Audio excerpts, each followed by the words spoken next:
All right. The lab you guys are doing today is a double replacement lab. How do you know you have a double replacement reaction? Two compounds. Two compounds. And they're going to start as aqueous solutions. So you're going to be working with 12 different aqueous solutions. They're in these droppers. They're all numbered 1 through 12. When you look at the data table, you'll see that there are 6 solutions numbered 1 through 6 across the top, and then 7 through 12 down the bottom. And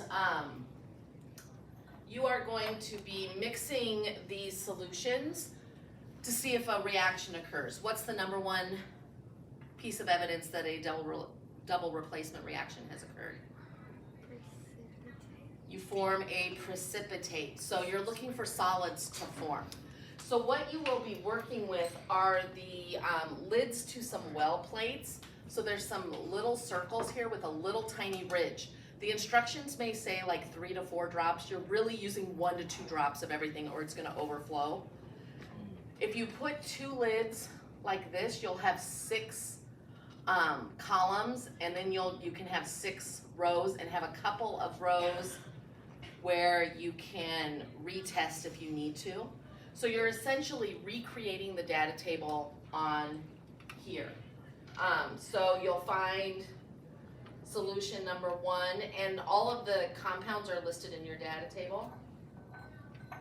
So you would put a drop of solution number 1 in the first well plate, and then you'd find solution number 7, and you would add that to that first circle. And you're looking for a precipitate. So it may change cloudy, it may change color. If there is a precipitate, you need to describe the precipitate that forms. You have a white piece of paper here and the dark lab, so that if you have to move this, some of the precipitates will be easier to see on a dark background, some will be easier to see on a light background. Does that make sense? Some of your, well, if you have 6 and 6, that's 36 combinations, right? I think technically you're supposed, if your stars are all aligned, you're supposed to see 31 precipitates.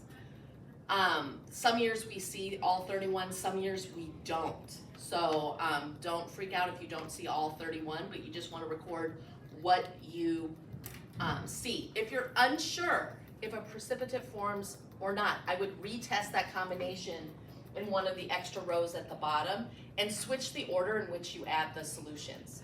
So if you put 7 into 1, when you retest, put 1 into 7 and see if you see something different.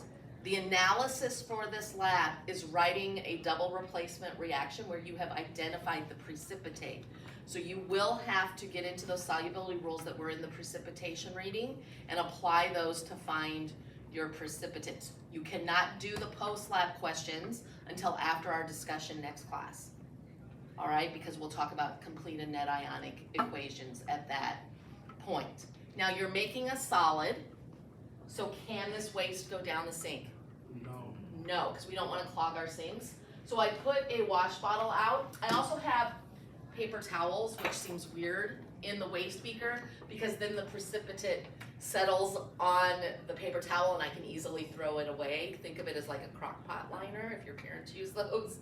All right, so there is supposed to be paper towels in here. You'll just rinse this in and then dry it with a paper towel, throw the paper towel away. Some of them I saw were a little bit dirty from last year, so you might have to clean it before you start, and I apologize for that.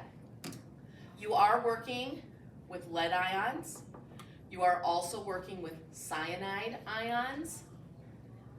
So do not ingest these, and make sure you wash your hands at the end. Does that make sense to everybody? All right, thank you.